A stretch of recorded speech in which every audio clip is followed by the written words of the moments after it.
Assalamualaikum warahmatullahi wabarakatuh. Perkenalkan, nama saya Trio Aditya dengan NIM 2111270008 dari lokal A.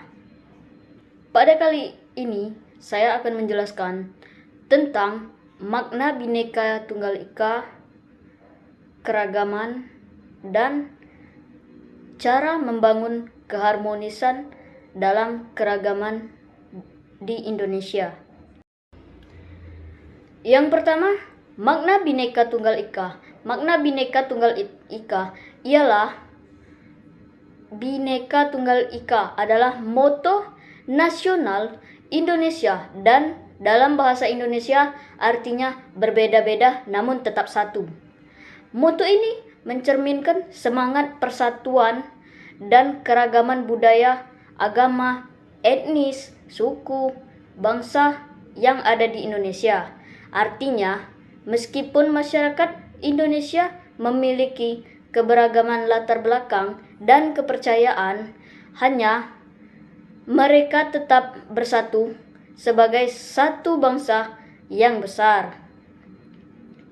Moto ini menggarisbawahi pentingnya persatuan dalam keberagaman dan merupakan prinsip dasar bagi Indonesia yang negara terdiri dari berbagai kelompok dan etnis, agama, dan budaya. Ini adalah nilai yang dianut untuk mempromosikan toleransi, kerukunan, dan persatuan yang ada di antara seluruh penduduk Indonesia. Yang kedua, ada keragaman bangsa Indonesia. Indonesia adalah negara yang sangat kaya akan keragaman, baik dalam aspek budaya, etnis, agama, bahasa, dan geografi. Berikut adalah beberapa contoh keragaman yang ada di Indonesia. Antara lain sebagai berikut. Yang pertama ialah keragaman etnis. Indonesia memiliki lebih dari 300 kelompok etnis yang berbeda dengan suku-suku besar seperti Jawa, Sunda, Minangkabau, Dayak, Bugis, Aceh, dan masih banyak lagi. Setiap suku memiliki budaya, bahasa, dan tradisi yang unik. Yang kedua, keragaman bahasa. Indonesia memiliki lebih dari 700 bahasa daerah yang berbeda.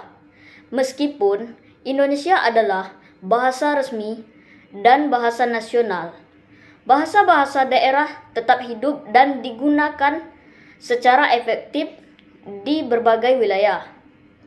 Yang ketiga, keragaman agama. Indonesia adalah negara dengan beragam agama termasuk Islam, Kristen, Katolik, Hindu, Buddha, dan Konghucu, serta kepercayaan-kepercayaan tradisional. Toleransi beragama adalah nilai penting dalam masyarakat Indonesia. Yang keempat, ada keragaman budaya. Setiap etnis dan wilayah di Indonesia memiliki budaya, tarian, musik, pakaian adat, seni, dan tradisi yang berbeda. Budaya Indonesia sangat berwarna dan kaya. Yang berikutnya, kelima, keragaman kuliner. Kuliner Indonesia sangat beragam dengan hidangan khas dari setiap daerah yang memiliki cita rasa yang unik. Contohnya, makanan Indonesia meliputi nasi goreng, rendang, sate, nasi padang, dan masih banyak lagi. Yang keenam, keragaman geografi. Indonesia terdiri dari ribuan pulau termasuk Jawa, Sumatera, Kalimantan, Borneo, Sulawesi, Papua, Bali, dan banyak lainnya. Setiap pulau memiliki keindahan alam, keanekaragaman hayati, dan iklim yang berbeda-beda. Yang ketujuh, keragaman tradisi keagamaan. Berbagai agama di Indonesia memiliki tradisi, perayaan, dan upacara keagamaan yang beragam, seperti Lebaran bagi umat Islam, Natal bagi umat Kristen, Nyepi di Bali, Waisak bagi umat Buddha, dan banyak lainnya.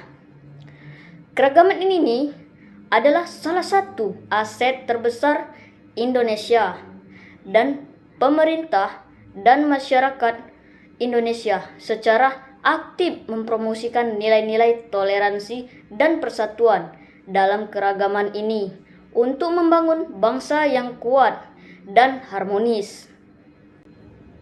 Poin ketiga yaitu membangun keharmonisan dalam keragaman.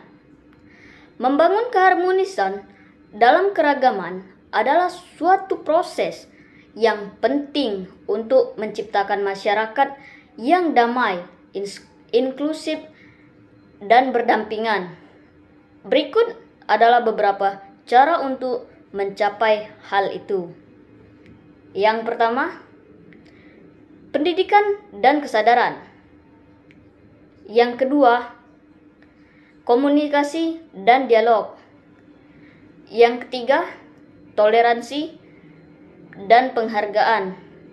Yang keempat, legislasi dan perlindungan hukum. Yang kelima, kolaborasi dan proyek bersama. Berikutnya, yang keenam, promosi kebudayaan dan seni. Yang ketujuh, pendidikan multikultural. Kedelapan, kepemimpinan yang inklusif. Kesembilan, pengenalan terhadap perbedaan dalam media. Yang berikutnya, ke-10, mengatasi ketidaksetaraan sosial dan ekonomi. Yang ke-11, pemberdayaan masyarakat. Ke-12 ialah penyelesaian konflik.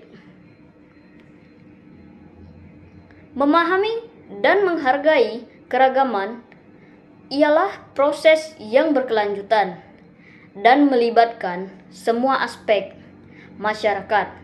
Dengan praktek-praktek ini, kita dapat membangun keharmonisan dalam keragaman dan menciptakan masyarakat yang lebih inklusif, adil, dan damai. Sekian materi yang dapat saya sampaikan. Saya akhiri. Wassalamualaikum warahmatullahi wabarakatuh. Sampai jumpa.